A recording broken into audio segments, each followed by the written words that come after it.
Good evening and welcome to the New York Symposium. I'm Diane, independent candidate for U.S. Senate on the LaRouche line in the state of New York. And today is October 11th. And I have to say that the world is in quite a turmoil and probably has never been in such a state of extremes as it is right now. And what I mean by that is we have, on the one hand, the desperate, financially driven war party who, not content with risking thermonuclear war over the Russia-Ukraine or Russia-NATO versus Russia situation, has opened up a whole new theater now in the Middle East, where there's discussion of whether Israel is going to retaliate against Iran for recent strikes, which Iran made in retaliation for assassinations and obliteration of 11 apartment buildings in southern Lebanon, after also Israel assassinating various people involved in negotiating the Hamas negotiator for the release of the hostages, etc. And there's talk of striking Iranian nuclear facilities, which are very, very far down under mountains, cannot be hit or destroyed with conventional weapons. Most likely, people are asking, will nuclear weapons be used? Can this be averted?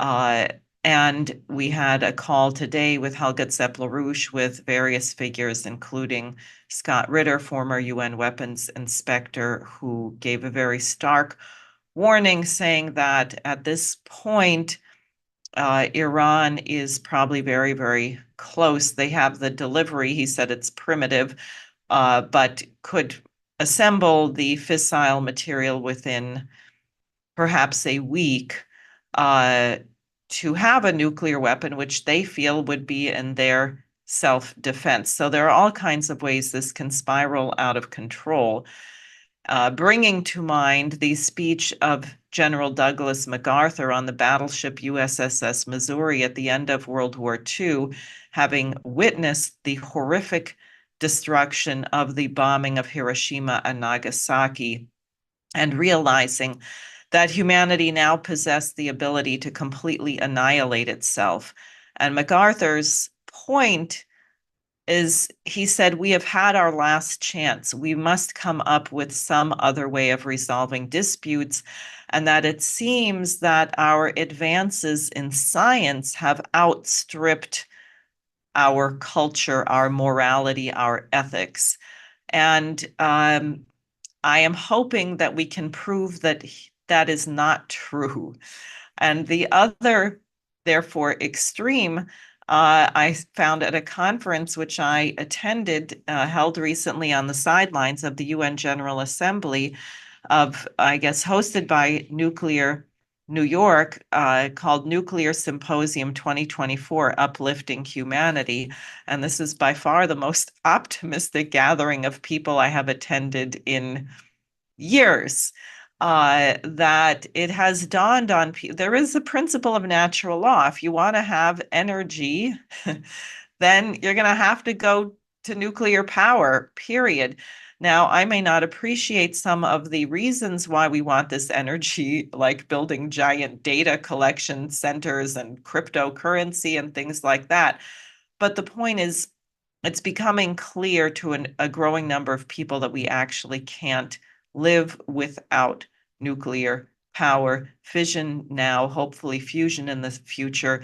There's been extraordinary breakthroughs made, all kinds of new reactors.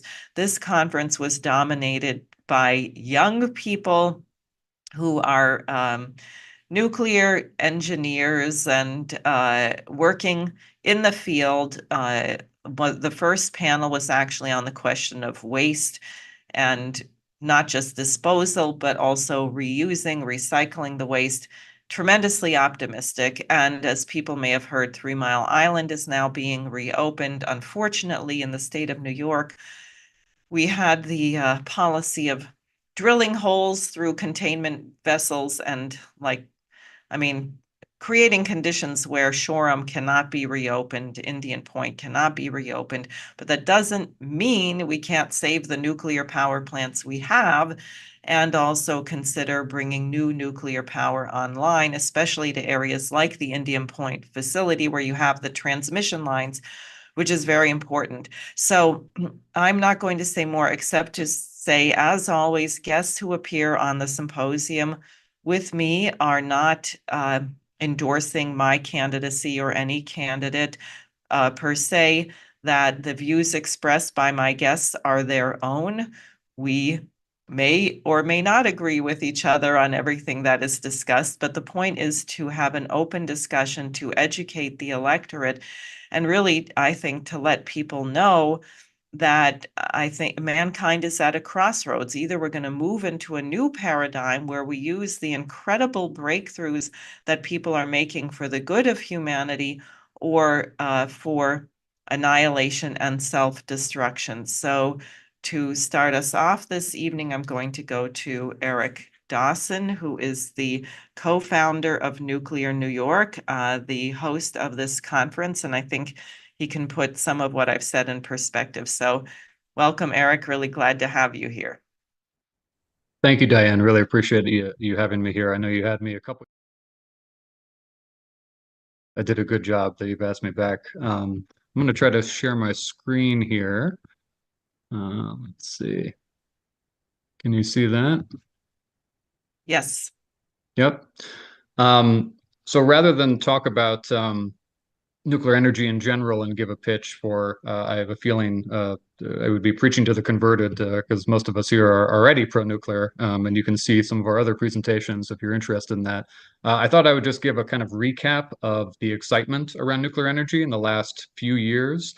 So I tried to put together a few things, so hopefully it's not too confusing.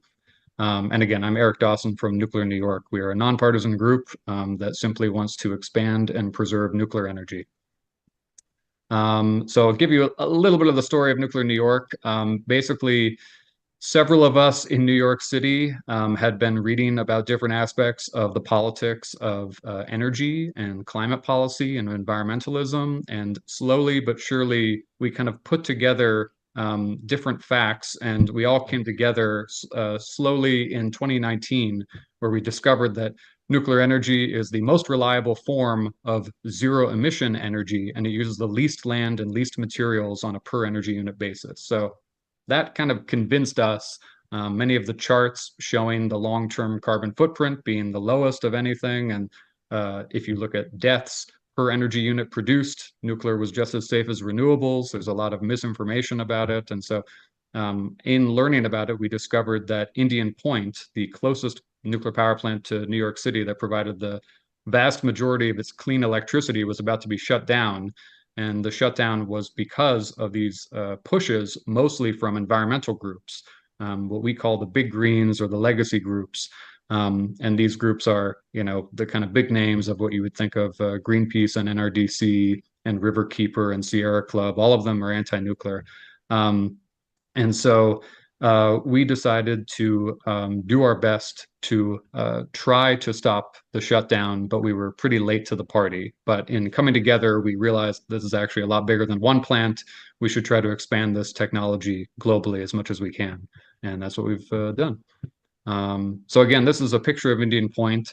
And just to emphasize the land efficiency of nuclear, that with a very small amount of uranium, a small amount of land, you produce a huge amount of energy without any air pollution or carbon emissions. And so when you go to these plants, they're often in these pristine natural environments, and you can hike around them and you can take pictures, you can swim around them, et cetera, et cetera. And we've found that when we go to small towns like Buchanan, New York, where Indian Point was, and many other small towns, about half the people love the nuclear power plant, and about half the people don't even know it's there because it's so inconspicuous. And these are some nuclear nerds like me and my friends here. You might recognize some of them. I think most of them are at the symposium. And you'll see in the background, that is Indian Point. This is us on a hike at Bear Mountain. I like to tell people that the most dangerous aspect of this is I got bit by a tick. Nothing to do with radiation, anything like that. Um, and these are just some pictures, but just to emphasize, you would hardly know it's there. It's in the background. Um, and so, if you are a kind of classic conservationist type of environmentalist, you should really be pro-nuclear.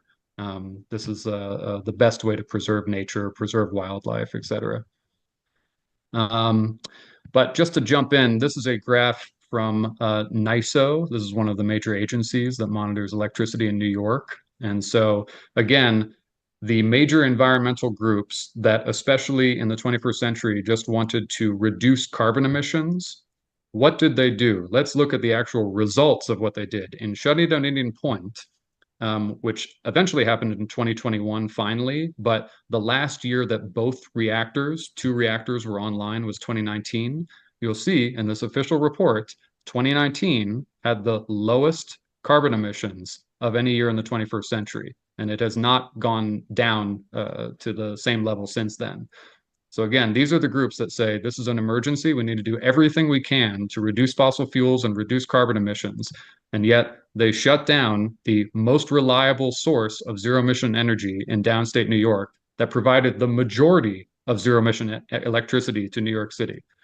And this is a similar graph that just shows our electricity mix in New York. And again, if you look to 2019, you will see, oh, fossil fuels was getting lower. They were getting lower and lower and lower, but then they shot up after 2019. That was the direct result of shutting down Indian Point.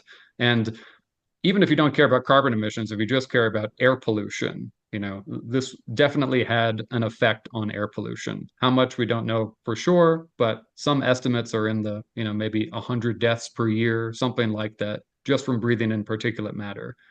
So this shouldn't be a hard argument to make. And this has been the case in virtually every instance when a nuclear power plant has been shut down. A vacuum develops and it is not filled by renewables, it is filled by fossil fuels, in particular natural gas. And that is just a part of the limits of current day energy technology.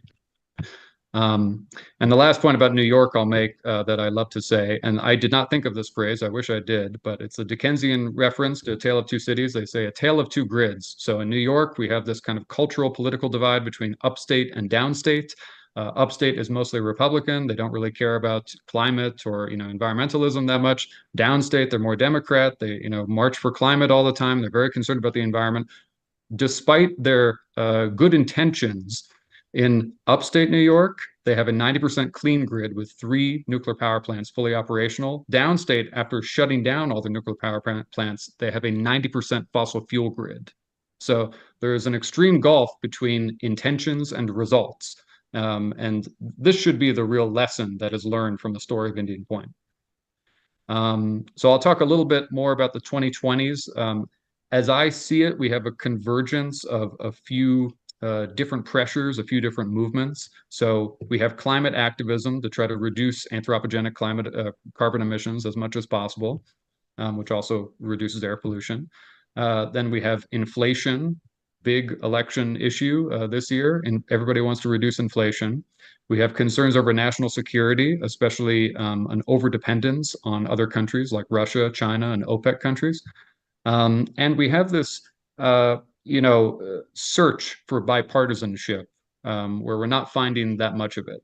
And I think that right now at this moment, one of the most bipartisan issues, even beyond nuclear, is just crafting an energy policy that is a kind of grand compromise where we say, okay, we will give preference to what we consider clean energy, but let's make it technology neutral.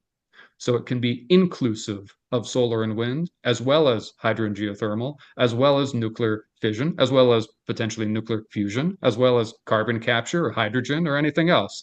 It shouldn't matter what specific technology we use as long as it works.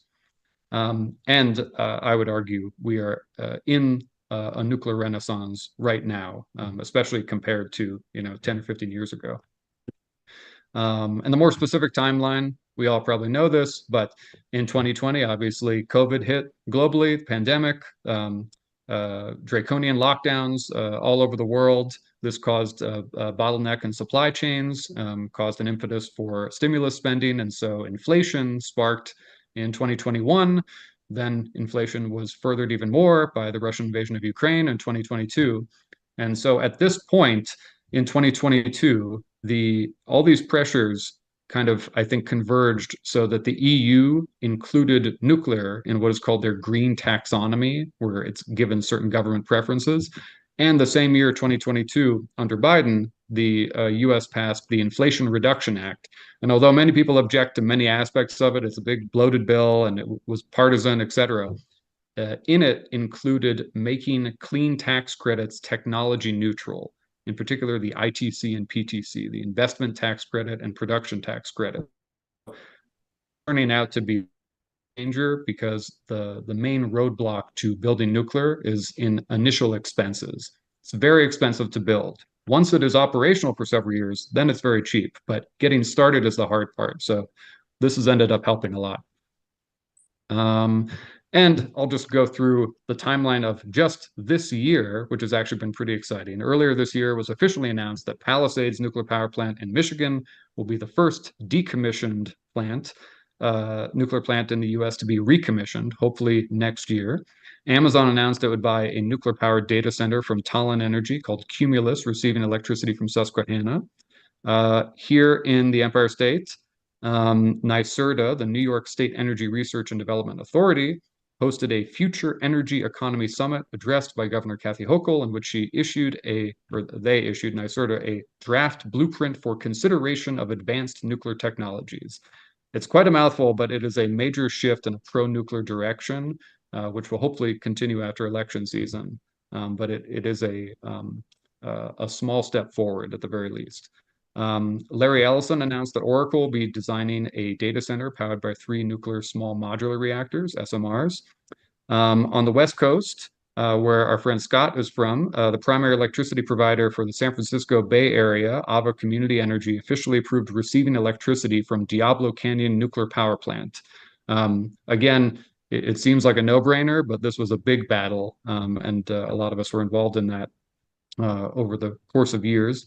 And in Pennsylvania, after being decommissioned for exactly 5 years to the day, Constellation issued a PPA, a power purchase agreement with Microsoft to recommission the nuclear power plant formerly known as 3 Mile Island, now called Crane Clean Energy Center.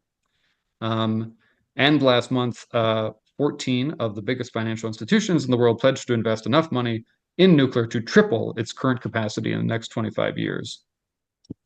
So that is a lot of good news in an era where we seem to have a lot of bad news. So I'm very excited about this moment in time. And again, we're looking for something bipartisan. This is one of my favorite little cartoons here I like to show at presentations. But the thing that I tell people who are on different sides of energy policy debates is being for something is always going to be stronger than just being against something. So typically, we talk to people who are against sprawling solar and wind. They're against it. Or on the other side, they're against fossil fuels. And I say, hey, either of you should just be pro-nuclear. You can still have your argument, but be pro-nuclear as well. And then you agree on something. And actually, we hopefully will rely less on sprawling renewables like solar and wind, and we'll rely less on fossil fuels that emit air pollution. Like, hopefully this will be the answer to all of our problems. And so with that moment in time, last month, we hosted our symposium. We have symposiums too. So this was our second symposium called Uplifting Humanity. And Scott graciously attended, and you attended as well, Diane. Thank you for doing so. And Scott actually spoke and told us a lot about his struggles with keeping Diablo open. And it was a long day, and many people attended from different walks of life. But the highlights were probably the panel discussions. So they included, I'll just read them, the nuclear fuel cycle, the socio-environmental case for nuclear, energy abundance. That's something that was probably my favorite topic. System level challenges of decarbonization, and delivery model and economics. So really, like, every aspect of nuclear from all these different perspectives and people from different walks of life in different countries. So it was really quite amazing. Um, and you'll notice me on stage kicking it off here, trying to crack a few jokes, loosen people up. And I introduced Grace Stanke. She is the former Miss America, who is also a nuclear engineer and now works for Constellation. Um, so she was kind of the celebrity of the room. But we had all sorts of different people on panels. We had Charles Oppenheimer, Angela Ong from Taiwan. They had the energy minister of Ghana. Um, and we had about 200 people in attendance. And it was hosted by Cornell. Cornell has a business campus, Cornell Tech on Roosevelt Island in New York City.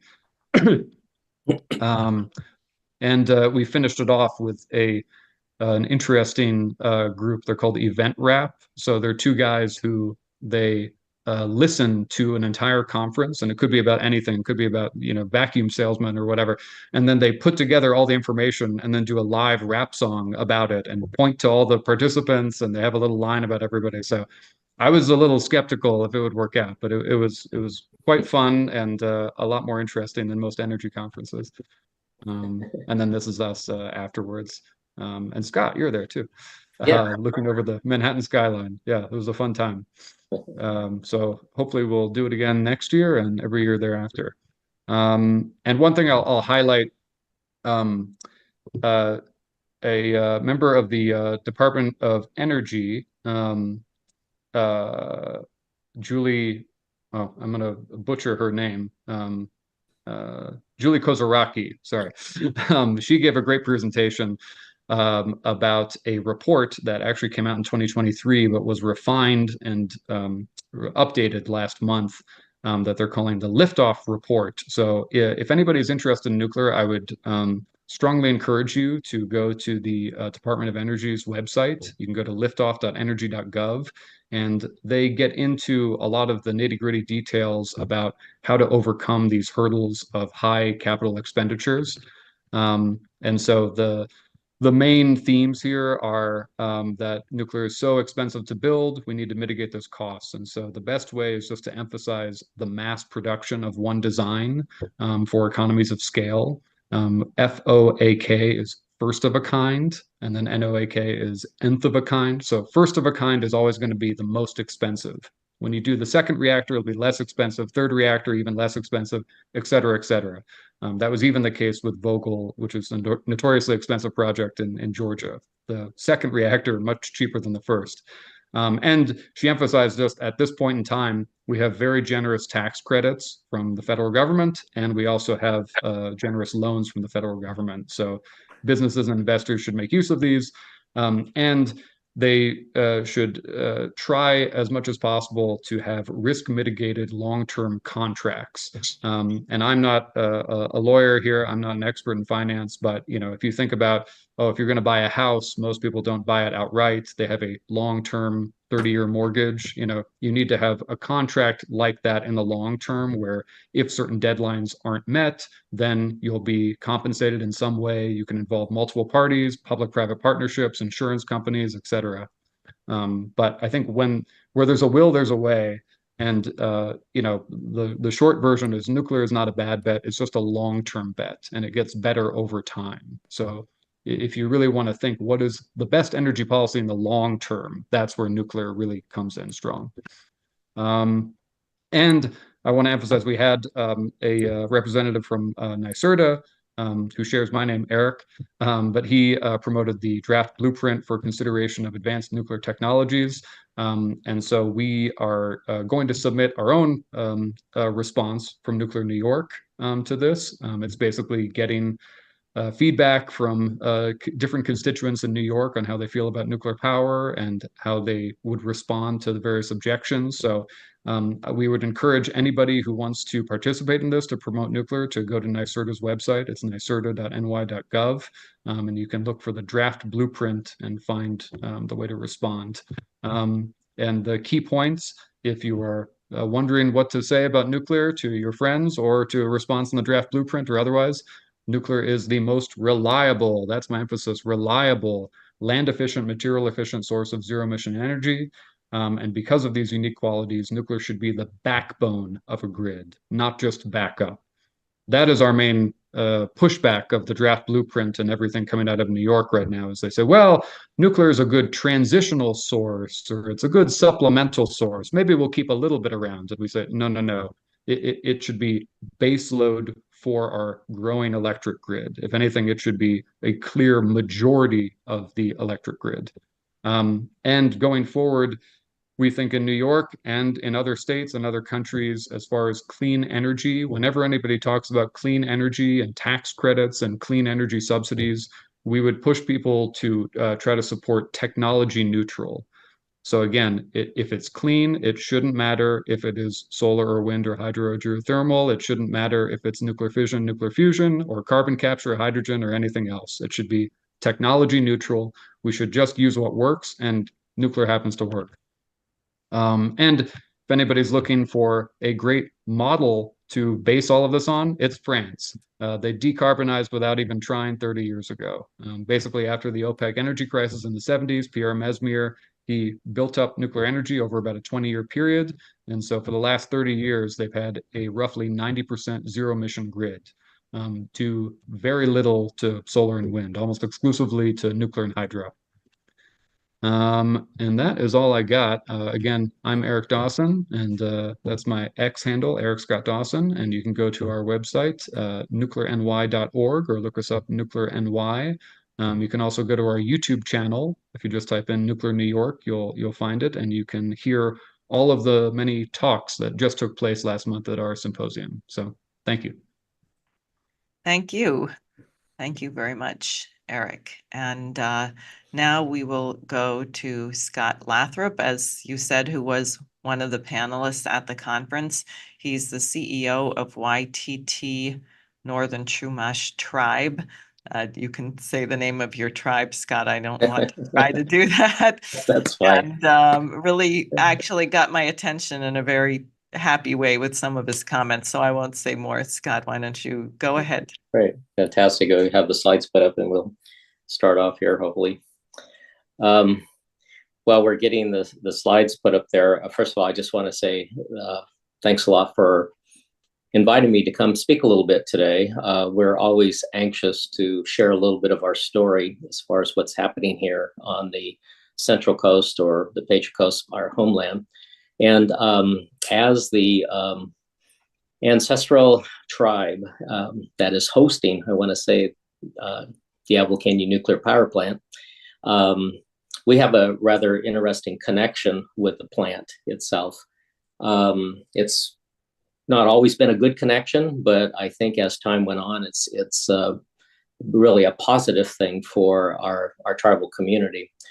So I just wanted to kind of give you a little bit of a context where we're coming from, looking at the opportunity, and also we see as a responsibility, our responsibility going forward. Next slide, please.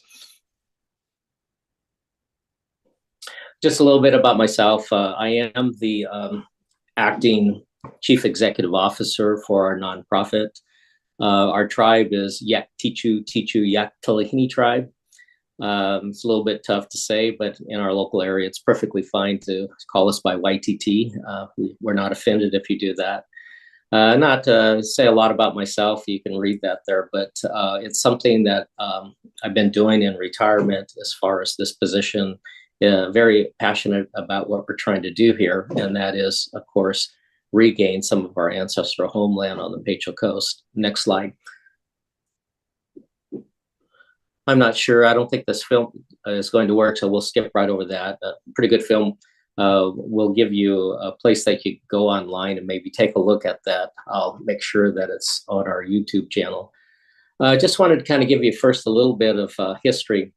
The picture over there on the left is the site of Diablo Canyon Power Plant prior to any type of construction. What's unique there, a little bit, I want to say to the left of the creek, was a village site, one of our village site, Janu. And in the 60s, the late 60s, there wasn't any tribal consultation or anything of that nature. There wasn't really, the tribe didn't have any power. Things just happened. In fact, the powers to be, there was an agreement made between the Sierra Club and PG&E that they would essentially locate the plant at this location. They thought it was a better location than a site a little south of this, which was in the Oceano Dunes area. They thought it was more sensitive environmentally in the south site versus this. So you can see at the time they really didn't care about cultural resources or human remains that are actually in that area. You can see to the right, that's what it looks like today. You can see the great big brown area. That's the generation building. You have the two reactors. Again, our village site's a little bit to the left. You can see the outfall coming from the plant. The inlet is a little bit to the right on the right-hand side. It's kind of, the interesting fact is the water on that side is about 50 degrees, 45 to 50 degrees, and the water coming out of the plant is right around 70, but it's only in that kind of cove area, that rock that's kind of out in the middle there, that's called Diablo Rock. Once you get past that rock, it essentially goes right back to, Pacific Ocean temperature.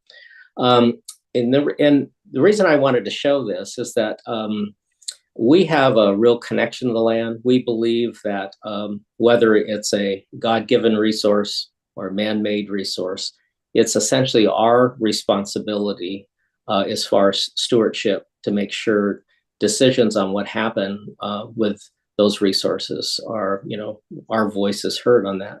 Next slide.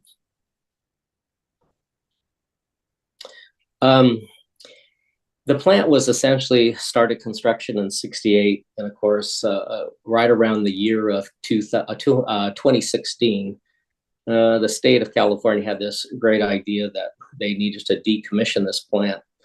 And part of that decommissioning process, PG&E was required to establish the Diablo Canyon Decommissioning Engagement Panel.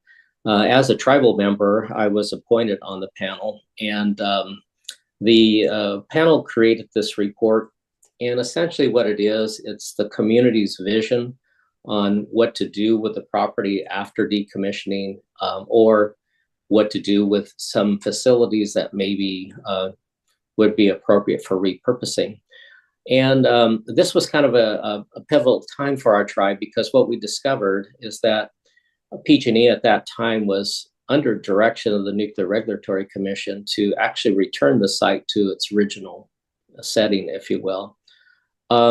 Right off the bat, that didn't seem to make a lot of sense to our tribal group, because to put it back to the way it was, there would have been a lot of cultural damage done just trying to put it back. I remember speaking to one planner who was basically saying that they were going to dig up everything. And we said, well, if you actually have to remove it, just cut it off at the surface and cab it, don't disturb. Because believe it or not, around that plant, very close around the plant, there are known burial sites, meaning our ancestry is really around that, and we wouldn't want to disturb any more, So it was really didn't make a lot of sense to us that they were going to decide to decommission it. And then when specifically looking at the power plant itself, it didn't make sense either, based on our tribal philosophy, as far as taking a resource and using it to the max, if you will, before you decide to return it to Mother Earth. So that didn't make sense either. But from there, what we did find out that was kind of a positive thing is that PG&E was going to essentially sell the land around it. And of course, that's our homeland. And so we got real excited about, well, if the plant's going to be decommissioned, we'll have an opportunity to restore our rightful stewardship of that overall area. Next slide, please. This is a little bit of a timeline to kind of get us to today, as far as we call it our land back opportunity. Again, as I mentioned earlier, in 2016, PG&E announced, a planned decommissioning of the power plant. 2018, the panel was established. This is an interesting fact. In 2019, the California Public Utility Commission adopted a tribal land transfer policy, which was really, I want to say, elevating our stock as a local tribe. because basically what it says is that if a public utility in California is going to liquidate property, they have to give the local tribe the first right of offer on the property. And with that, we were kind of excited. We started to put together a partnership. So in 2020, we established the Land Back Partnership. But then in 2022, Governor Newsom decided to switch his position on the Diablo Canyon Power Plant. At that given time, to be perfectly honest with you, our tribe was very excited about that, because we felt the plant should continue to operate until it ended its life, if you will. What I was interested in, maybe I should back up a little bit, in about 2019 was the first time I was introduced, which I call the nuclear influencers. Isabel Bookman, we're talking about Mothers for Nuclear. They kind of knocked on my door and went out to coffee and said that they were going to be having this rally downtown. And I can remember the discussion, because they were really checking in with the tribal people of whether or not we were for or against nuclear power. And I think we kind of surprised them, because we said, hey, you know what? Our tribe is pro-nuclear, but we couldn't really go public on that, because we were really, our number one priority was getting the land back. And we know in our local community, the anti-nuclear people, if they knew that we were pro, they would not support our land back proposal. So we had to be kind of mum at the time. But I know that when I told them that we were pro, it kind of shocked them a little bit. And we said, hey, more power to you guys. We hope you make this happen. So it was really kind of exciting to see 2022 come around whenever the governor reversed its position. And then, that maybe wasn't the best thing for our overall land process. But I think in general, for the general public or California, it's probably the best decision. Especially when you look at California's crazy energy policy. Anyway, then if we, of course, moved into all the legislative process, trying to create a package to allow, Diablo Power Plant to move forward. And that didn't turn out exactly the way we hoped for. So next slide, we can kind of talk a little bit more going forward, just to first of all, real quick, I just wanted to share that in order to try to meet our goal of a land back, we established a strong partnership with Cal Poly State University here in San Luis Obispo, the Land Conservancy, of course, our tribe, and REACH, which was a nonprofit for economic development. And all of these entities in our local area are well recognized, they're respected. And so we thought we put it together a pretty strong partnership to move ahead on trying to acquire the land from PG&E. Next slide. This is a quick little overhead as far as the benefit of our overall, I say partnership, and also we made a proposal to the appropriate people to see if we can make this happen. First of all, the number one for us was tribal land back, return property to us, if you will. Land conservation, very excited about conserving the land there. Also public access, managed public access, of course. And then also looking at the economic development of Parcel P, you'll note that note there where it says clean technology or clean tech innovation park. Parcel P in the world of land use is considered a brownfield, meaning it's pretty much an industrial area, but everything around that, the North Ranch, the South Ranch, and Wild Cherry Canyon, which is all owned by PG&E or one of their subsidiaries, is a considerable amount of acreage that should be conserved. And especially if you take a look at the coastline, there's about 14 miles of coastline that's pristine, that's really never had any public access. But we believe that Parcel P should be also, left as an industrial kind of, site, if you will. And then, of course, there's a tremendous amount of regional and state collaboration that would take place in order to make things go forward. So that was kind of like the benefits of our overall plan that we had for the site. Next slide, please. Well, what happened in California, of course, SB 846 extended the operation of Diablo Canyon Power, or at least gave a pathway for them to continue operation. And we were kind of conflicted as a tribal group because we were excited to see the plant go forward, because our past experience has been, we had tribal members help build the plant. We had tribal members that currently work at the plant.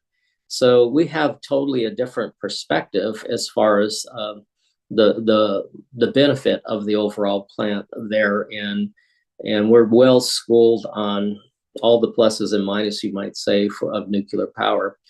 But in the extension, or I should say SB 846, for some reason, the wisdom of our legislature, they set aside $160 million for conservation and economic development of Diablo Canyon lands. And when we first heard of that, which was kind of a last minute thing, we told the governor's office that we just saw that as continued colonization of the Pacho Coast, because by putting that amount of money on the table, a lot of different players came involved.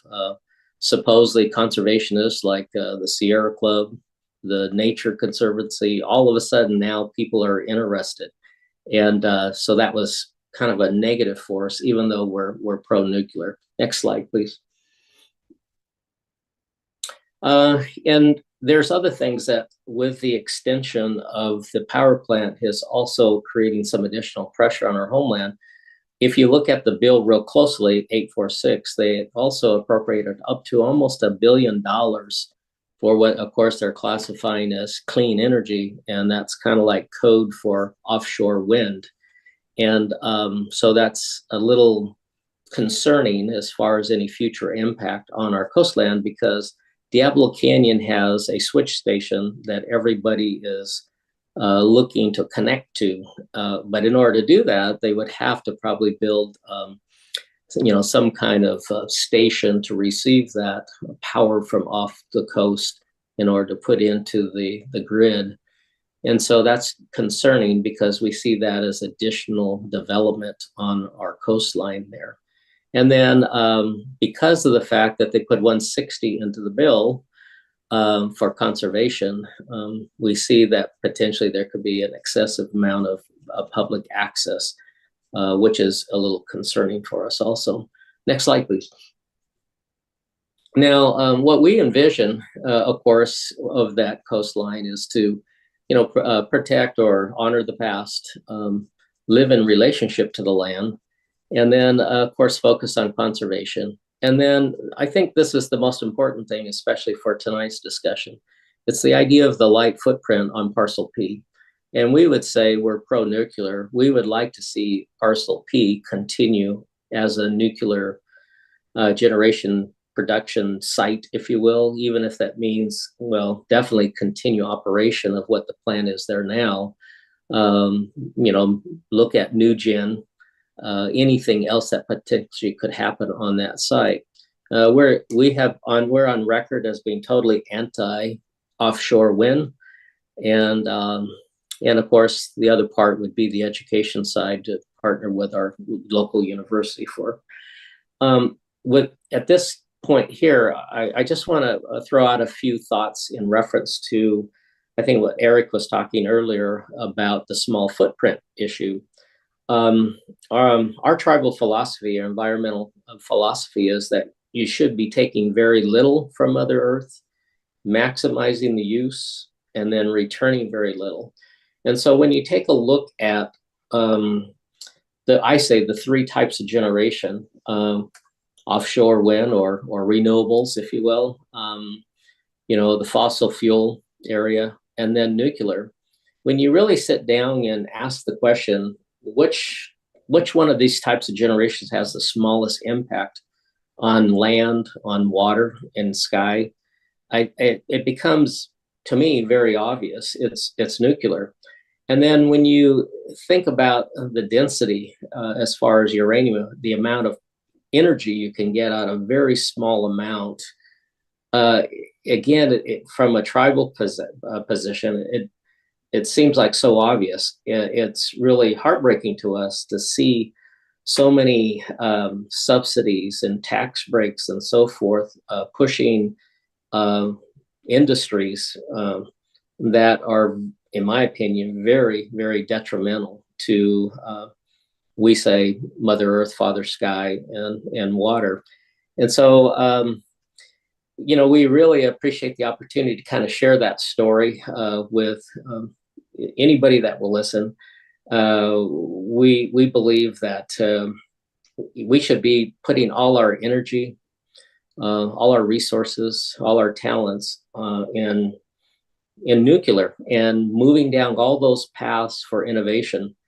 That's one thing I see that the nuclear industry has never had the opportunity in the States to actually innovate. It seemed like they built to one point and it just kind of got stuck in the mud. And I think we have done kind of an injustice to our public, and we need to do better. We know we can do better. So that's kind of our story a little bit. And I'm looking forward to any questions that you may have. Great. Thank you so much. I think what we'll do is bring on Isa. Isa, you're there, or I can see your face. I don't know if that's a photograph or you. She actually is a volunteer with the Schiller Institute, but has been in and out of New York. She's from California, volunteering with my campaign in various phases, and was herself active in the fight to save the nuclear plant at Diablo Canyon. And Isa, I thought you might first have some thoughts for both of the speakers, or questions or comments. Yeah, sure. Can you hear me fine? Yes. Great. Okay. We just got done doing some organizing out here in Long Beach today. So I'm coming to you from my car. I apologize, but big thanks to Eric and Scott. I'm actually really surprised I've yet to touch base with you prior, Scott, but I look forward to working with you in the future. And I just wanted to emphasize how important the power plant that Scott was referencing is in California. It's our only functioning power plant in all of the state. The other, San Onofre, in the San Diego area, was decommissioned over a decade ago. So if you think about that, and just the amount of people, the real expansion of,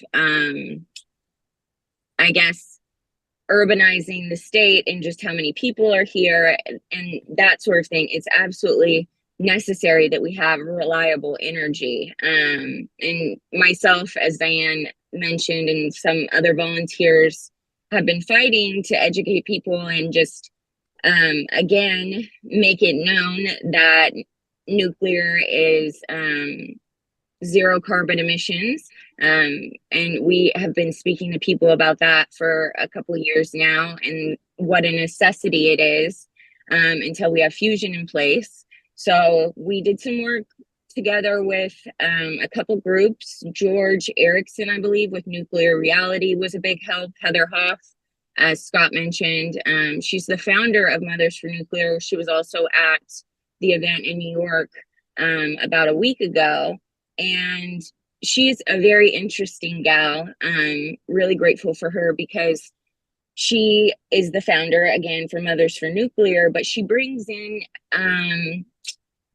a different idea and a kind of a familial factor to this cause. She's also an engineer at Diablo Canyon. So there's a lot of things happening there, but I think that familial factor is really important because we have to think about all of our families when it comes down to it, when we're talking about energy, because there's no functioning hospitals if we don't have reliable energy.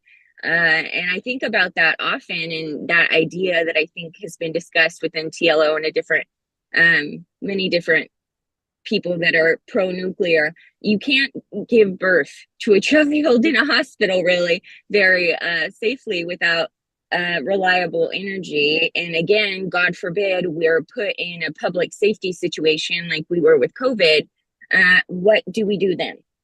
It's unthinkable. Or again, with these disasters that are happening and failure to have proper infrastructure on the East Coast, you need energy and they don't have it. And it's just so ridiculous to me.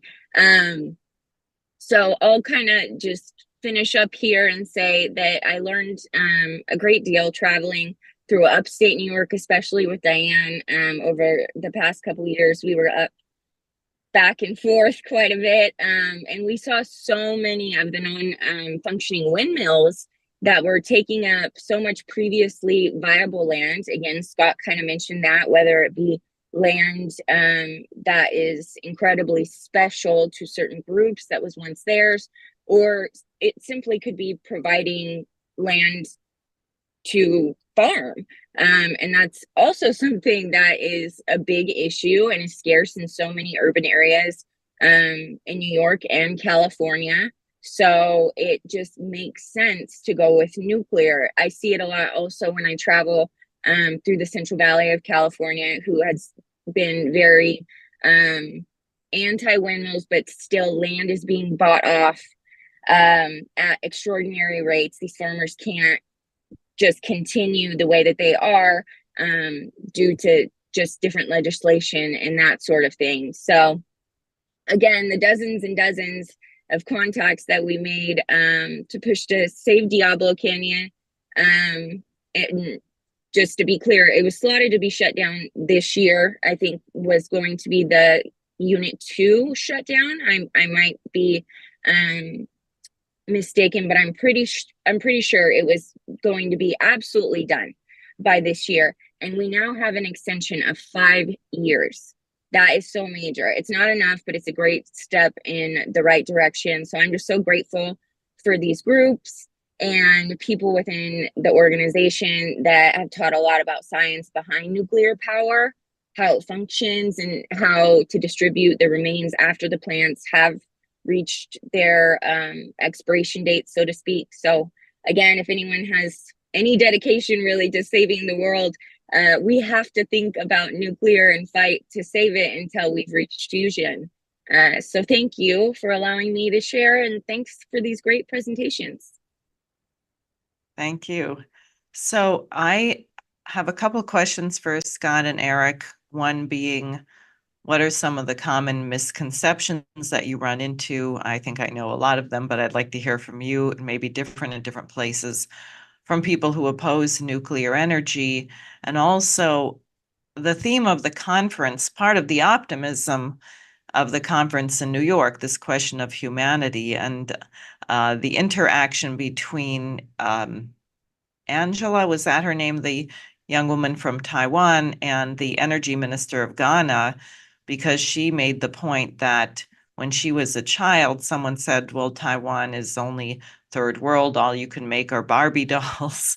And then she said, we got 6 nuclear power plants, and now we are the #1, chip manufacturer. It changed everything. So just from the question of elevating mankind, providing the standard of living that is really worthy of human beings, so that you are not spending hours a day scrounging for sticks to burn and having a very short, unhappy life, when you could be warm and comfortable, have plenty of clean, fresh water, food, and work on becoming a classical violinist or nuclear physicist or something else. So, Scott, what are your thoughts? What are some of the things you ran into, and just thoughts on the whole thing? Oh, you're muted, I think. My experience on the panel, the decommissioning panel, it was always the same thing. It was really more of a fear issue. It related to what do you do with the waste? And what people don't understand is that it's not waste. There's a tremendous amount of resource sitting there that really should be utilized. And that whole concept of only using like 5% of its capability and then burying the rest doesn't align with tribal thinking. You know, the analogy would be sort of like, I'm going to give you $100. You can spend 5, but you got to bury 95. I mean, nobody would think that would be anything wise, right? Well, that's exactly what's happening. And part of that is because we talk about radiation. In fact, the industry, in my opinion, has done a terrible job selling the good about nuclear power. Instead, they have gone off the deep end, overboard on the safety issue. And naturally, if you make such a big issue about safety, people start to believe there's a real problem.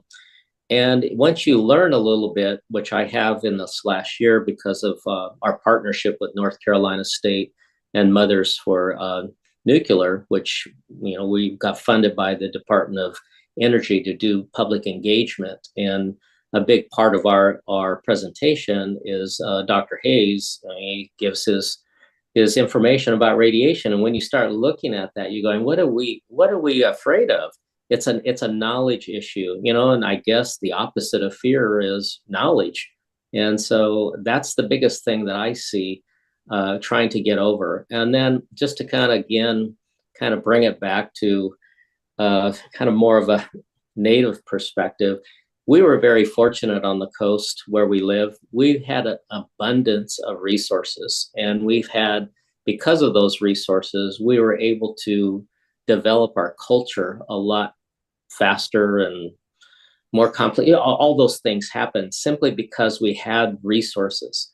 Well, power is a resource, and everyone in the world should have access to that power, because once you have access to the power, there's a lot of other things. There's a lot of time saved doing menial tasks, if you will, just to survive, and allows you to open up many other doors to improve on your overall, you know, the society that you're living in.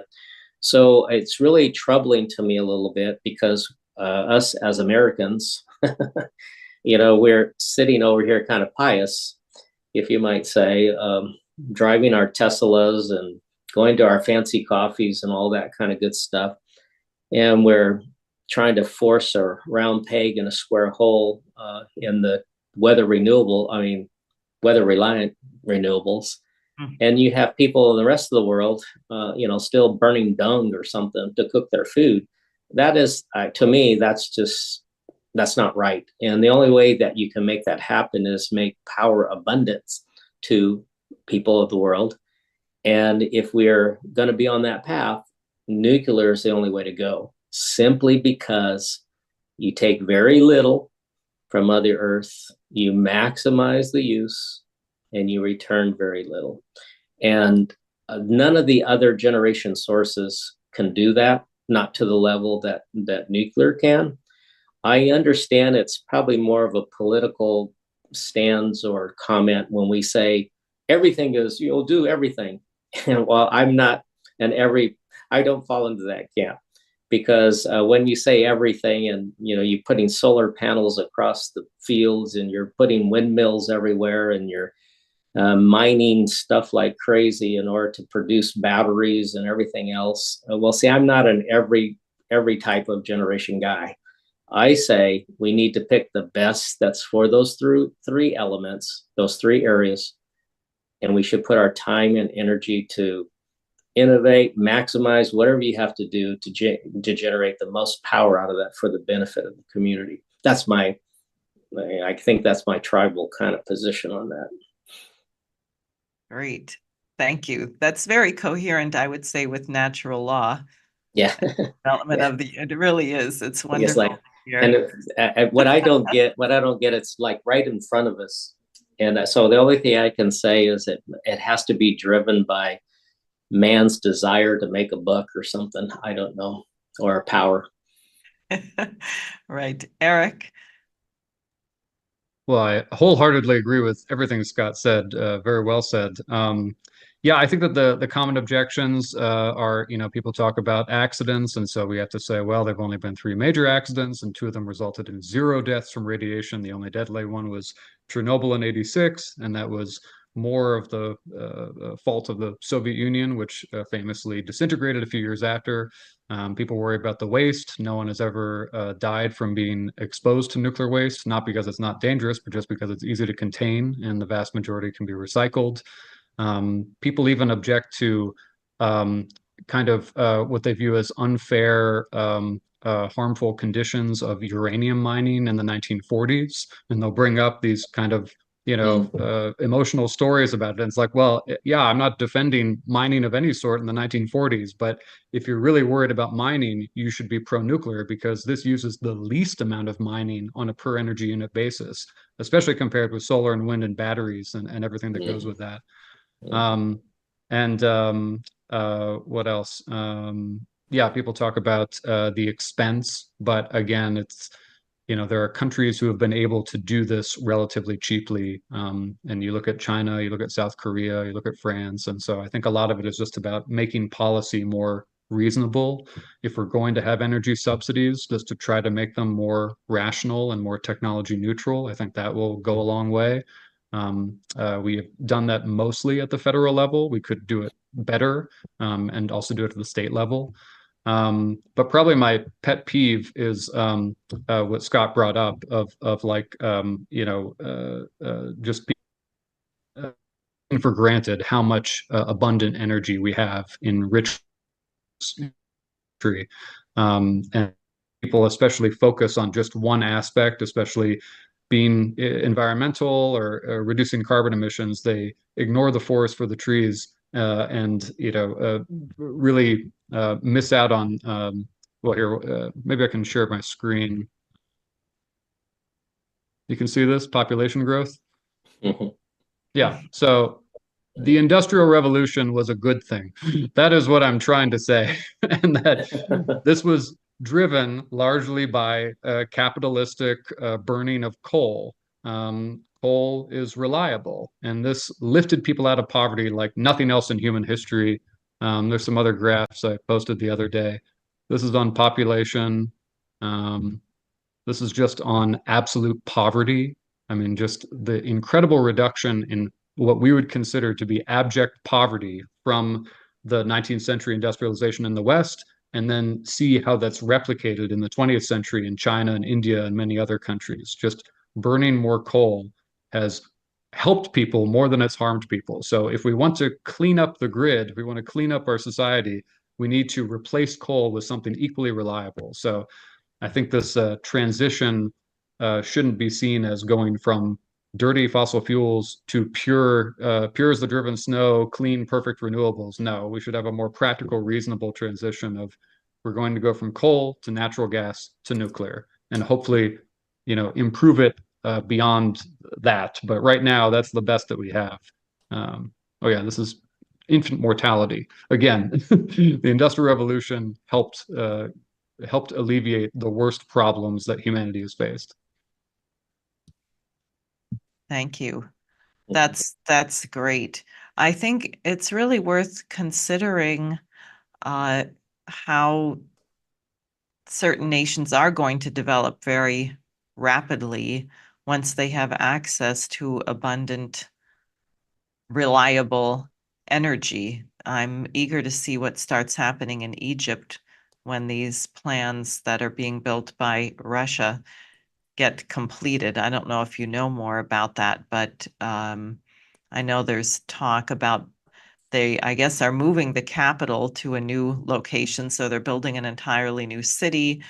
I know they've had a lot of talk about greening the deserts and various kind of land projects, but I just think it creates so much optimism to know that the future will be better and easier in terms of physical necessity than your current state of existence. And it seems to me we very much lost that quality of optimism in the United States, except for the glimmer that I saw at your conference. Any thoughts about that?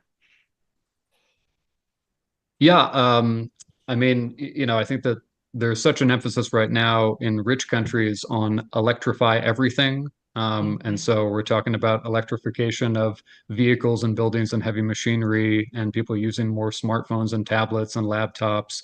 and people getting into AI, using data centers and cryptocurrency, and people exploring other kind of clean tech options in terms of carbon capture and hydrogen fuel cells and hydrogen electrolyzers and desalination plants.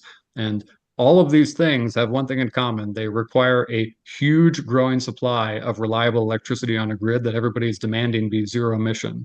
So all roads point to dramatically expanding nuclear energy. And so I think that's really like the key to energy policy in rich countries and in probably developing countries also. I'd throw in there a little bit in reference to tying it back to our homeland, having Diablo Canyon sitting on one of our village sites. Part of our stewardship responsibility is to make sure that we do maximize the use of that resource. And we really see it as something to lift up our tribe, lift up our community.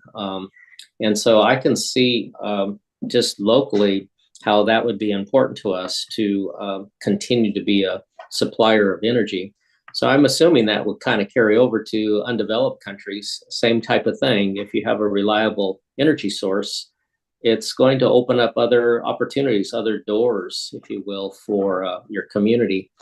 And so I always used to kid, or I still say it here locally, especially in the panel, we believe we know what to do with that plant. Just all we need to do is have all the politicians get out of the way and let us make the ancestral decision, and we'll take care of it for you. Because it's not a tough decision, in my opinion. It's a fairly easy decision that you're taking a very good source of power that is really quite friendly to the environment. It's protected the environment out there where we live. Pristine lands all around, the coastlands pristine. So why wouldn't you want to just push that forward? It seems like an easy decision for us. So I keep telling our governor, right, just get out of the way. We'll make the decision. We'll be fine. I have a friend who's proposed that every politician who wants to continue to give these massive subsidies to wind powers should be tied to an arm of the windmill. I would pay to see that. Yeah. Great idea.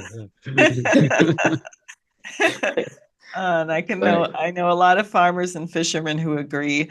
Well, I'd like to thank you both very much for joining, and also Isa, who's back in the background there. Thank all of you for being here. Is there anything that you wish to say that we forgot to say, or any closing thoughts about this?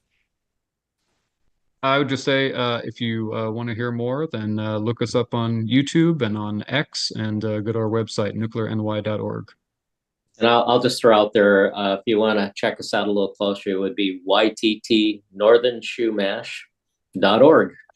And you'll get to our website, and there's quite a bit of films, different videos on there.